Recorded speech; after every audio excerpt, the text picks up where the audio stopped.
ಎಲ್ಲರಿಗೂ ನಮಸ್ಕಾರ. ಕರ್ನಾಟಕ ಸರ್ಕಾರ ಸಾರ್ವಜನಿಕ ಶಿಕ್ಷಣ ಇಲಾಖೆ ಕರ್ನಾಟಕ ಪಠ್ಯ ಪುಸ್ತಕ ಸಂಘದ 8ನೇ ತರಗತಿಯ ಪ್ರಥಮ ಭಾಷೆ ಕನ್ನಡ ವಿಷಯವನ್ನ ನಾವು ಇಲ್ಲಿ 3 ಭಾಗಗಳನ್ನಾಗಿ ನೋಡ್ತೀವಿ. ಗದ್ಯ ಭಾಗ, ಪದ್ಯ ಭಾಗ ಹಾಗೆ ಪೂರಕ ಅಧ್ಯಯನ ಅಂತ ಹೇಳಿ. ಇವತ್ತಿನ ದಿನ ನಾನು ಗದ್ಯ ಭಾಗದಲ್ಲಿ ಬರ್ತಕ್ಕಂತಹ ಮೊದಲನೆಯ ಪಾಠ ಮಗ್ಗದ ಸಾಹೇಬ ಅನ್ನೋ ಪಾಠವನ್ನ ಇವತ್ತು ನಾನು ಆಯ್ಕೆ ಮಾಡಿಕೊಂಡು ಅದ್ರ ಬಗ್ಗೆ ವಿವರಣೆಯನ್ನ ಕೊಡ್ತಾ ಹೋಗ್ತೀನಿ. ಮೊದಲನೇದಾಗಿ ಈ ಮಗ್ಗದ ಸಾಹೇಬ ಅನ್ನೋದು ಒಂದು ಸಣ್ಣ ಕತೆ. ಕತೆ ಅಂದ ತಕ್ಷಣ ಚಿಕ್ಕ ಮಕ್ಕಳಿಂದ ಹಿಡಿದು ದೊಡ್ಡೋರ್ ತನಕ ಎಲ್ಲರಿಗೂ ಇಷ್ಟ ಆಗುತ್ತೆ. ಯಾಕೆ ಅಂತ ಹೇಳಿದ್ರೆ ಅವಾಗಿನ ಕಾಲದಲ್ಲಿ ಅಥವಾ ಇವಾಗ ನಮ್ಮ ಮನೆಯಲ್ಲಿ ಇರ್ತಕ್ಕಂತ ಹಿರಿಯರು ಏನ್ ಮಾಡ್ತಾರೆ, ಕತೆಗಳನ್ನ ಹೇಳ್ತಾರೆ. ಆ ಕತೆಗಳು ಮಕ್ಕಳ ಮನಸ್ಸಿನಲ್ಲಿ ಆಸಕ್ತಿಯನ್ನ, ಕುತೂಹಲವನ್ನ ಹುಟ್ಟಿಸ್ತಾ ಹೋಗ್ತಿದ್ವು. ಹಾಗಾಗಿ ಕತೆ ಅಂತ ಹೇಳಿದ್ರೆ ಎಲ್ಲರಿಗೂ ತುಂಬಾನೇ ಇಷ್ಟ. ಈ ಕತೆನೇ ಮುಂದುವರೆದು ಏನಾಯ್ತಪ್ಪ ಅಂತ ಹೇಳಿದ್ರೆ ಹಲವಾರು ಸಾಹಿತಿಗಳು ಈ ಕತೆಗೆ ಕೆಲವೊಂದು ಮಾರ್ಪಾಡುಗಳನ್ನ ನೀಡೋದ್ರ ಮೂಲಕ ಈ ಸಣ್ಣ ಕತೆಗಳನ್ನ ಜಾರಿಗೆ ತಂದ್ರು ಅಂತ ಹೇಳಿ ನಾವು ಹೇಳ್ಬೋದು. ಮುಖ್ಯವಾಗಿ ಈ ಸಣ್ಣ ಕತೆಗಳಲ್ಲಿ ಏನಪ್ಪಾ ಕಥಾ ವಸ್ತು ಅಂತ ಹೇಳಿದ್ರೆ ನಮ್ಮ ಸುತ್ತಮುತ್ತ ಇರ್ತಕ್ಕಂತ ವಿಷಯಗಳು, ವಾಸ್ತವದಲ್ಲಿ ನಡೀತಕ್ಕಂತಹ ಘಟನೆಗಳು, ಶಿಕ್ಷಣ, ಜೀವನ, ಇದೇ ಈ ಸಣ್ಣ ಕಥೆಯ ವಿಷಯ ಆಗಿರ್ತಿತ್ತು ಅಂತ ಹೇಳಿ ನಾವು ಹೇಳ್ಬೋದಾಗಿದೆ. ಸರಿ, ಹಾಗಿದ್ರೆ ಮಗ್ಗದ ಸಾಹೇಬ ಅನ್ನೋ ಪಾಠದ ಕಥಾವಸ್ತು ಏನು, ವಿಷಯ ಏನಪ್ಪಾ ಅಂತ ಹೇಳಿದ್ರೆ ಈ ಒಂದು ಪಾಠದಲ್ಲಿ ಗುಡಿ ಕೈಗಾರಿಕೆಗಳು ಅಂತ ಹೇಳಿದ್ರೆ ಸಣ್ಣ ಪ್ರಮಾಣದ ಕೈಗಾರಿಕೆಗಳು ಅಂತ ಹೇಳಿ ನಾವು ಹೇಳ್ಬೋದು. ಈ ಗುಡಿ ಕೈಗಾರಿಕೆಗಳು ಯಾವ ರೀತಿ ವಿನಾಶವನ್ನ ಹೊಂದ್ತಾ ಇದಾವೆ, ಆ ವಿನಾಶವನ್ನ ಹೊಂದೋದನ್ನ ತಪ್ಪಬೇಕು ಅಂತ ಹೇಳಿದ್ರೆ ಪ್ರಸ್ತುತ ಶಿಕ್ಷಣದಲ್ಲಿ ನಾವು ಗುಡಿ ಕೈಗಾರಿಕೆಗಳನ್ನ ಯಾವ ರೀತಿ ಅಳವಡಿಸ್ಕೋಬೇಕು ಅನ್ನೋದನ್ನ ನಾವು ಇಲ್ಲಿ ನೋಡ್ಬೋದು. ಹಾಗೇನೆ ಈ ಪಾಠದಲ್ಲಿ ನಾವು ಇನ್ನೊಂದು ವಿಷಯ ಏನು ಅಂತ ಹೇಳಿದ್ರೆ ಎಲ್ಲಾ ತಂದೆಗಳಿಗೂ ಒಂದು ಆಸೆ ಇದ್ದೇ ಇರುತ್ತೆ, ತಂದೆ ತಾಯಿಗಳಿಗೆ. ಏನು ಅಂತ ಹೇಳಿದ್ರೆ ತಮ್ಮ ಮಕ್ಕಳಿಗೆ ಸರ್ಕಾರಿ ಕೆಲಸ ಸಿಗ್ಬೇಕು ಅಥವಾ ಗೌರ್ಮೆಂಟ್ ಜಾಬ್ ಹೋಗ್ಬೇಕು ಅನ್ನೋದು ಆಸೆ ಇರುತ್ತೆ. ಹಾಗೆ ಇಲ್ಲಿ ನಮ್ಮ ಕಥಾನಾಯಕನ ಜೀವನದಲ್ಲೂ ಕೂಡ ಏನು ಅಂತ ಹೇಳಿದ್ರೆ ಆತನಿಗೆ ಗೌರ್ಮೆಂಟ್ ಕೆಲಸ ಸಿಗ್ಬೇಕು, ಗೌರ್ಮೆಂಟ್ ಕೆಲಸ ಮಾಡ್ಬೇಕು ಅಂತ ಅವ್ರ ಅಪ್ಪ ಆಸೆ ಪಡ್ತಾ ಇರ್ತಾನೆ.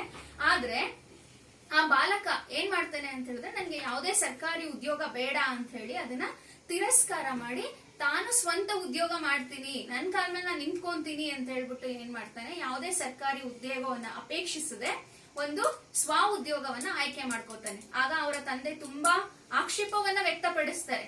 ಆ ರೀತಿ ಆಕ್ಷೇಪವನ್ನ ವ್ಯಕ್ತಪಡಿಸಿದ್ರು ಕೂಡ ಆ ಒಬ್ಬ ವ್ಯಕ್ತಿ ಹೇಗೆ ತನ್ನ ಸ್ವಂತ ಉದ್ಯೋಗದಲ್ಲಿ ಸಾಧನೆಯನ್ನ ಮಾಡ್ದ, ಜೊತೆಗೆ ಹೇಗೆ ಅವನಿಗೆ ರಾಷ್ಟ್ರ ಮಟ್ಟದ ಪುರಸ್ಕಾರಗಳೆಲ್ಲ ಬಂತು ಅನ್ನೋದನ್ನ ನಾವು ಇಲ್ಲಿ ನೋಡ್ಬೋದಾಗಿದೆ.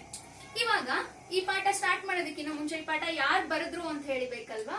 ಮಗ್ಗದ ಸಾಹೇಬ ಅನ್ನೋ ಒಂದು ಸಣ್ಣ ಕಥೆಯನ್ನ ಬರೆದಿರ್ತಕ್ಕಂತಹ ಲೇಖಕರ ಹೆಸರು ಬಾಗಲೋಡಿ ದೇವರಾಯ. ಬಾಗಲೋಡಿ ದೇವರಾಯ ಅವರು ಫೆಬ್ರವರಿ 27, 1927 ಮಂಗಳೂರಿನ ಹತ್ತಿರದ ಕಿನ್ನಿ ಕಂಬಳ ಎನ್ನೋ ಊರಲ್ಲಿ ಜನಿಸ್ತಾರೆ. ಇವರ ತಂದೆ ಹೆಸರು ಬಾಗಲೋಡಿ ಕೃಷ್ಣರಾಯರು. ಈ ಬಾಗಲೋಡಿ ದೇವರಾಯ ಅವರು ತಮ್ಮ ಪ್ರಾಥಮಿಕ ಶಿಕ್ಷಣವನ್ನ ಅವರ ಹುಟ್ಟೂರಾದಂತಹ ಮಂಗಳೂರು ಹತ್ತಿರದ ಕಿನ್ನಿ ಕಂಬಳದಲ್ಲೇ ಮುಗಿಸ್ತಾರೆ. ನಂತರ SSLC ಶಿಕ್ಷಣಕ್ಕೋಸ್ಕರ ಇವರು ಮಂಗಳೂರಿನಲ್ಲಿ ಇರ್ತಕ್ಕಂಥ ಒಂದು ಶಾಲೆಗೆ ಸೇರ್ತಾರೆ. ಅದರ ನಂತರ ಇವರು ಮದ್ರಾಸಲ್ಲಿ ಇರ್ತಕ್ಕಂತಹ ಒಂದು ಕಾಲೇಜ್ಗೆ ಸೇರಿ ಅಲ್ಲಿ BA ನಲ್ಲಿ ಇಂಗ್ಲಿಷ್ ವಿಷಯದಲ್ಲಿ ಒಂದು ಪದವಿಯನ್ನ ಪಡ್ಕೊಂಡು ಇಂಗ್ಲಿಷ್ ಪ್ರಾಧ್ಯಾಪಕರು ಕೂಡ ಆಗ್ತಾರೆ. ಆ ಸಂದರ್ಭದಲ್ಲಿ ಇವರಿಗೆ ಈ ಸಣ್ಣ ಕತೆ ಮೇಲೆ ತುಂಬಾ ಒಲವು ಮೂಡುತ್ತೆ. ಹಾಗೆ ಅವಾಗಿನ ಕಾಲದಲ್ಲಿ ಇದಂತಹ ಮಾಸ್ತಿಯವರ ಪರಿಚಯ ಆಗುತ್ತೆ. ಜೊತೆಗೆ ಇವರು ಕೂಡ ಸಣ್ಣ ಕಥೆಗಳನ್ನ ರಚನೆ ಮಾಡ್ಬೇಕು ಅಂತ ಹೇಳಿ ಇವರಿಗೆ ಉತ್ಸಾಹ ಬರುತ್ತೆ ಅದರಲ್ಲಿ. ಹಾಗಾಗಿ ಅವಾಗಿಂದ ಇವರು ಸಣ್ಣ ಕಥೆಗಳನ್ನ ರಚನೆ ಮಾಡೋದಕ್ಕೆ ಶುರು ಮಾಡ್ತಾರೆ. ಇಂಗ್ಲಿಷ್ ಪ್ರಾಧ್ಯಾಪಕರಾಗಿದ್ರು ಕೂಡ ಇವರ ಆಸೆ ಅಲ್ಲಿಗೆ ನಿಲ್ಲೋದಿಲ್ಲ. ಏನ್ ಮಾಡ್ತಾರೆ ಇವರು ಅಂತ ಹೇಳಿದ್ರೆ IAS ಪರೀಕ್ಷೆಯನ್ನ ತಗೋತಾರೆ. ಆ IAS ಪರೀಕ್ಷೆಯಲ್ಲಿ ಉತ್ತೀರ್ಣರಾಗ್ತಾರೆ. ಉತ್ತೀರ್ಣರಾದ್ಮೇಲೆ ಇವರು ಬೇರೆ ಹೊರ ದೇಶಗಳಲ್ಲೆಲ್ಲ ಸೇವೆಯನ್ನ ಸಲ್ಲಿಸ್ತಾರೆ. ಅದ್ರ ಜೊತೆಗೆ ಇಟಲಿ, ನೇಪಾಳ ಮುಂತಾದ ದೇಶಗಳಿಗೆ ಹೋಗ್ಬಿಟ್ಟು ಏನ್ ಮಾಡ್ತಾರೆ, ಅಲ್ಲಿ ರಾಯಭಾರಿಯಾಗಿ ಇವರು ಕೆಲಸವನ್ನ ಮಾಡ್ತಾರೆ. ಜೊತೆಗೆ ಇವರು ಬರೆದಿರ್ತಕ್ಕಂತಹ ಕಥಾ ಸಂಕಲನಗಳು ಯಾವ್ದ್ಯಾವ್ದು ಅಂತ ಹೇಳಿದ್ರೆ ಹುಚ್ಚು ಮನಸೀಫಾ ಮತ್ತು ಇತರ ಕಥೆಗಳು, ಆರಾಧನಾ, ರುದ್ರಪ್ಪನ ರೌದ್ರ ಮತ್ತು ಇತರ ಕಥೆಗಳು, ಈ ಎಲ್ಲಾ ಕಥಾ ಸಂಗ್ರಹಗಳನ್ನ ಇವರು ಬರೆದಿದ್ದಾರೆ. ಜೊತೆಗೆ ಹಾಗೇನೆ ಇವರು 1985ನೇ ಇಸ್ವಿನಲ್ಲಿ ಮರಣವನ್ನ ಕೂಡ ಹೊಂದುತ್ತಾರೆ. ಈ ನಿಮ್ಗಿರ್ತಕ್ಕಂತಹ ಮಗ್ಗದ ಸಾಹೇಬ ಅನ್ನೋ ಪಾಠನ ಸಮಗ್ರ ಕಥೆಗಳು ಅಂದ್ರೆ ಈ ಬಾಗಲೋಡಿ ದೇವರಾಯ ಅವರು ರಚಿಸಿರ್ತಕ್ಕಂತಹ ಸಮಗ್ರ ಕಥೆಗಳಿಂದ ಆಯ್ಕೆ ಮಾಡ್ಕೊಂಡಿದ್ದಾರೆ.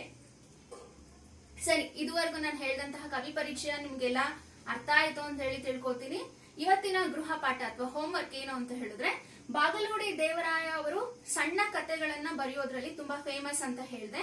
ಅದೇ ತರ ಬೇರೆ ಬೇರೆ ಯಾವ ಕವಿಗಳು ಅಥವಾ ಲೇಖಕರು ಸಣ್ಣ ಕಥೆಗಳನ್ನ ಬರೀತಾರೆ ಅನ್ನೋ ಆ ಕವಿಗಳ ಹೆಸರುಗಳನ್ನ ನೀವು ಸಂಗ್ರಹಿಸ್ಬಿಟ್ಟು ಬರೀರಿ. Thank you.